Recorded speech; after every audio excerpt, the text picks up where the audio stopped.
Welcome back to this CNN debate. The race to be the chair of the Democratic Party. We got all 8 candidates here. Next question. Only one of you 8 have the distinction of having received a compliment from our president.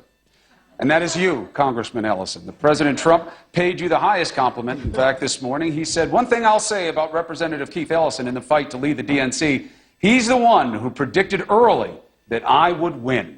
Do you welcome the president's praise? You know, I don't really welcome any praise from President Trump. It really pains me to say those 2 words. The fact that I can tell you this. I could tell by July 2015 that he had a lot of momentum and that he was gathering large crowds, and that when he got up there and talked about trade and TPP, NAFTA, when he got up there and talked about jobs, when he got up there and talked about infrastructure, even though he was bad on all those issues, he was gathering crowds and he was telling people what they wanted to hear. I believe that those are our issues. Fair trade is our issue. That's why the AFL-CIO endorsed me. That's why the steelworkers endorsed me. Leo Gerard, one of the people I really admired, said that in Baltimore, right after the disturbance with Freddie Gray, he said, "Let me tell you, that we used to have 30,000 steelworkers in Baltimore. Now we got 3. We have been hit hard by policies over the last 4 decades.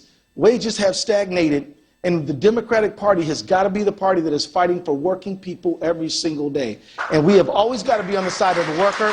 We can never be found standing on the other side when working people are trying to make a living. Thank you, Congressman. Mr. Mayor, let me bring you on in this. You have economic issues, no question about that. You also have cultural ones. Earlier, just this evening, President Trump's administration withdrew the Obama-era guidance that allowed transgender students to use the bathroom of their choice in public schools. They say they're leaving it to the states. What is your response? What kind of a person does that? What kind of a bully looks for the most vulnerable person you can find to attack? Look, when you're a transgender teenager, high school is a complicated and intimidating. In fact, when you're any teenager, high school is a complicated and intimidating place. And to make it harder on one of the most vulnerable parts of America's population, do you know suicide rates for teenagers as a whole, and especially LGBT youth, went down after the marriage equality decision? This stuff really matters. And if your own leaders can't tell the difference between you and a predator, if that's what we're telling teenagers that they are, then we shouldn't be surprised that we're pushing them into having mental health issues. But this is part of a broader pattern of picking on vulnerable people. We had an immigration Know Your Rights event just a few days ago at a primary school on the west side of South Bend, where we had lawyers lined up to help inform people about their rights and how they could keep their families together.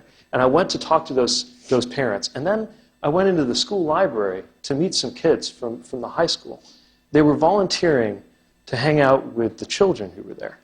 And part of me was really inspired that they were doing that, but then part of me thought, is this what it's like in Donald Trump's America? That one of the things that your National Honor Society chapter in high school can volunteer on, you know, mine volunteered on stuff like trash pickup, that a category of thing you can volunteer on now as a high school student is to comfort and play with children while their terrified parents are in another room trying desperately to figure out how to keep their families together. Right, that's the kind of country we're living in? No, we've got a better way. Thank you. And that's why Democrats are the true party of families. Thank you, Mr. Mayor. Ms. Boynton-Brown, the argument of the administration is essentially a 10th Amendment issue, that this is about returning power to the states. They decide their rules for education, and that's why they did this. It's not the federal government's place. Your response? America's job is to protect all of its people. This is a protection issue. So there are obviously very legitimate reasons to return power to states. This isn't one of them. We have a responsibility, the federal government has a federal responsibility to make sure that all of our citizens' constitutional rights are protected and that they feel safe and that they have their needs met. And that is the bottom line, end of story. That is the American story. That's what we need to make sure that we're upholding. And that's what Democrats fight for every day. Secretary Perez, I have a question for you. I have a question. I'll give you 30 seconds on this. Go ahead. You know, we're going to train the new education secretary on what the IDEA is, the Individuals with Disability Education Act. We should also train them on other Title IV of the Civil Rights Act, because we use that in suburban Minneapolis, in Michelle Bachmann's Minneapolis, to address in Anoka Hennepin some horrific acts of bullying of kids who are LGBT. And we reached the first settlement of its kind. And the number of educators that called me and said, thank you. And they started wearing buttons so they could identify themselves as folks, if you wanted to come to me, this is a safe room. These are issues. Every child is entitled to a safe learning environment, and the Democratic Party has to continue to stand up for these fundamental rights. All right, I have a question for you, Mr. Secretary. You heard Mayor Buttigieg earlier say that he was the only one of you who was at the women's marches, who had declared at that time. Mr. Pekarsky, you were there as well, but you weren't declared at the time. I declared 2 days later. All right, good. Good. Just to be clear about it, I saw your hand go up. I just wanted you to know I was ready for it. All right, so, Mr. Secretary, that doesn't sound good. Where were you on that day? You were at a donors summit in Florida. And it seems to present a contrast that this party has to deal with. They were on the ground marching. You were at a donors summit. It's a bad picture. You know, how do you defend it? It was, Frank, and the first thing I said, we were all at the donors summit, the other candidates. And you know what? The first, I know, you pointed that out. This is not good on Democrats. I mean, this is part of it. You know, no, Chris, I'm happy to talk about this. Because the first thing I said was, you know, this is a tone-deaf conference. Because I would rather, my first words down there, I'd rather be in Washington. But you know what? It was yet another debate. And it was ill-timed.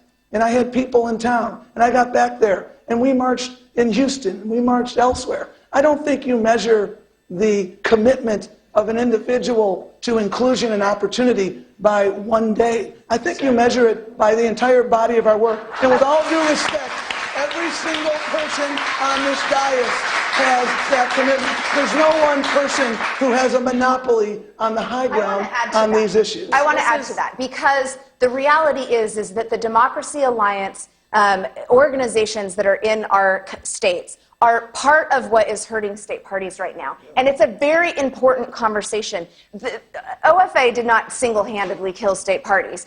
McCain-Feingold was the start of the infrastructure crumbling of state parties. It was great for campaign finance reform. It was really bad for state parties. Citizens United really put the nail in the coffin for state parties.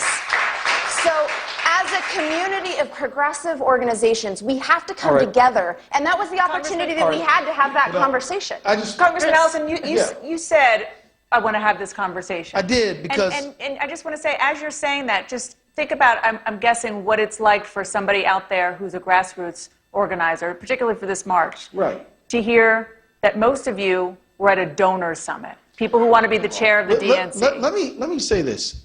People who are grassroots activists know that we've got to demonstrate and we've got to march, but we also have to do some of the background work to make sure we rebuild the party. And so when I say that, I really believe that people who were at the Women's March know that, look, you know, somebody needs to be trying to rebuild the Democratic Party. Somebody needs to be talking about how we restructure this party so we can win elections, because they know that as important as demonstrations are, and they are, and I was actually later on that day, I was at a march in Miami-Dade standing with people protecting sanctuary cities. And so look, we all go to marches all the time. This idea that, you know, one person went to one march one day and that's some big deal, it's not. The truth is some people got to rebuild the party. Some people need to march. All of us need to create a new America where everybody's included. Mr. Harrison. Listen, I know the mayor likes to say that he's the only person. But listen, I'm the only person that is a party chair that is building a party right now on the stage, right?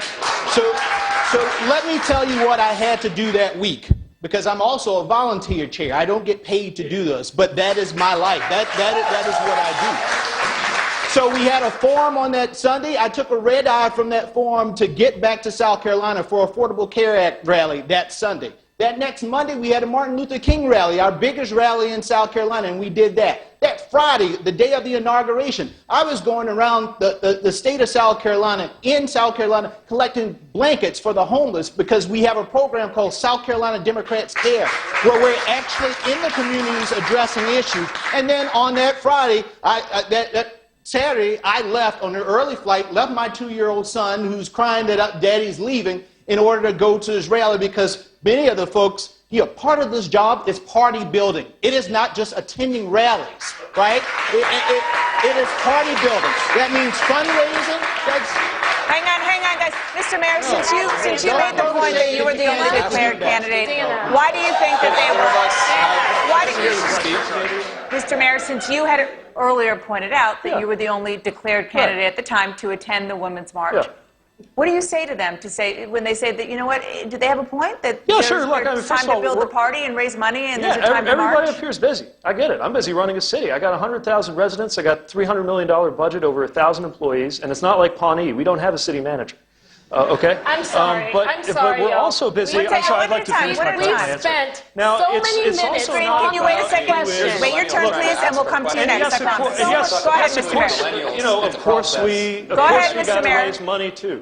And I know how to raise money. I've done it for my campaigns. In a matter of weeks, I raised about $500,000 for my campaign for DNC chair. I get that. It matters. I didn't bring that up to get into a wrestling match about who's a better Democrat. We're all good Democrats. The point is it's about instincts. And when you're not a Washington insider, you have different instincts about where the energy in our party is coming from. I'm with the local. I'm with the grassroots. And I think we need a little bit more of that in the DNC before it becomes irrelevant. Thank you. Ms. Green. Dana, I don't know how many minutes we've spent on this question when we should be talking to the millions of people watching this, not just in this country, but millions of Americans around the world, about what we would do as DNC chair. And the women who organized that march around criminal justice reform, immigration reform, intersectionality, they do not care about a photo op. What they care about is, what are we going to do? Very specific prescriptions. So that's why I say we need to have a gender parity moonshot. We cannot live in the expectations of the past. We also need to set a voter turnout moonshot. Can we shift this conversation to what we would do Ms. Green, and let's talk to a DNC member who has a question. The specific things the audience is looking for us to answer, because you're out of time. This tension is not good for the party. Let's turn now to Megan Green, a DNC member from Missouri, undecided but leaning toward supporting Congressman Ellison. Go ahead. Thank you. Historically, the Democratic Party has been the party of working people. However, with the influx of corporate money into the party, many have lost confidence that the Democratic Party really can represent everyday people. As chair, how do you help to ensure that the Democratic Party, once again, is that party of working people? Secretary Perez. That one, please. Secretary Perez, go ahead. Sure. Chance to speak. That's a great question. And I think we have to do a number of things. Like in my own campaign for DNC chair, I decided not to take any money from lobbyists or corporations. Now, having said that, we have to have this conversation as a DNC on whether to do something similar. And as we do that, we want to articulate the value proposition in your question, which is we want to make sure we're not in fact or in perception in the pocket of someone. But at the same time, we need to understand the doctrine of intended and unintended consequences. Because I have a friend who couldn't work in the Obama administration for 2 years because he was a lobbyist with one client, the Campaign for Tobacco-Free Kids. I have other friends in the union movement who are lobbyists. So we're going to say we're going to take no money from unions. I have other friends who used to be lobbyists, and they deregistered, and now they're public policy specialists, and they're doing lobbying. It quacks like a duck, it acts like a duck. So these are very important questions, because we have a size 12 need, and we need to work to build on the small dollar world while asking and answering these questions that you asked. Thank you. So, I mean, the question is quite simple. How perception is everything, and the other part of the perception is this divisiveness. We started off this debate talking about how are we going to fight Trump. Well, yeah, we're going to fight Trump, but we're also going to go down the line with Pence and keep Steve Bannon from doing all his stuff too. But the other thing is, especially with rural America, we have pushed so many people out of the party deliberately over the course of many, many years over divisive issues like gun control, just to name a few, or one, I should say. The issue is we need to bring everyone back together. That's why in Baltimore I talked about the New Deal, because when we were the party of FDR and we had something to fight for, to build together upon, we were the greatest nation on earth. We had the strongest middle class. We were growing for decades, and then we got into bed with big business. Thank and you. Look at where we are today. Thank you. Mr. Pekarsky. On the issue of what we ought to be doing here. One second. Mr. Pekarsky has the floor. On the issue of what we ought to be doing here, again, my view of it is that we have got to energize the party locally and find out what is happening on a local basis. In terms of, if you want to talk about fundraising, I think there are other ways to raise funds other than getting from sources who might have some political control over what the party's doing. There are ways to raise it in small amounts. But the critical issue here is what everybody is going to do to protect the electoral process. And that is the question which the DNC members ought to get answered by everybody here between now and the vote on Saturday morning. But that wasn't the question that was asked by our guest, and I just would like to address it because I was the first candidate on stage to actually support Christine Pelosi's resolution that's going to be before the entire DNC. So all of the DNC members get to have this conversation. And I think it's a valuable conversation that we're having exactly because of the Citizens United issue that's facing our country right now. We have to get the money out of politics so that we have elected officials who actually reflect our people. And the party's got to take a stand on that. Thank you. I want to talk about something that has brought some intrigue to this race, and that is a dinner between you, Congressman Ellison, and you, Secretary Perez. You went out to dinner recently. What happened there? That's my buddy right Did here. you cut a deal? Let me just say Did you cut a deal? We cut no deal, but what we did say is that unity for this party is so essential. Is that if I win, I can count on Tom, and if Tom wins, Tom can count on me, and that goes for everybody up here. Exactly. So we had that conversation, and let me just tell you, and I think the DNC members want us to be friends. They want us to talk to each other. They want us to work it out. And I just want to say, and that's why I'm really proud to have the support of Chairman Ray Buckley, who's the chair of the New Hampshire Democratic Party, who's done a great job, because we should work together. We need to be a team, everybody. And now to kick it to Tom. Secretary, who paid? Who paid? I did. He paid. But you know what? He made me pay, Chris. I tried to. We fought over the check. Chris, the reality is I have traveled to Keith's district multiple times as labor secretary.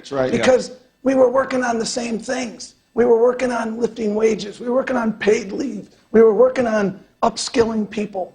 And you know what? Here's the reality. And here is, I think, the most important principle that we need to understand is a unified Democratic Party is not only our best hope, it's Donald Trump's worst nightmare. And that's why we were together. Mayor Buttigieg, hold on a second. Mr. Ronan, hold on a second. And maybe this will address what your point's going to be. Mr. Buttigieg, why we bring this up is because, yes, you're rebuilding your party. You're trying to figure out how to do it. The metaphor of the dinner was that, well, who had a seat at that table? That's why it drew intrigue. And I'm sure all of you would have liked to have been at dinner together talking about what it was. Is it important that the Democratic Party, in rebuilding with whoever the new chair is, recognizes that there is a sense there, that it hasn't been equal playing field for everybody in the party? Yeah, I'm glad you said that, because we have got to resume the mantle of being the party of fairness. We always were. And then that theme got stolen from us by Donald Trump.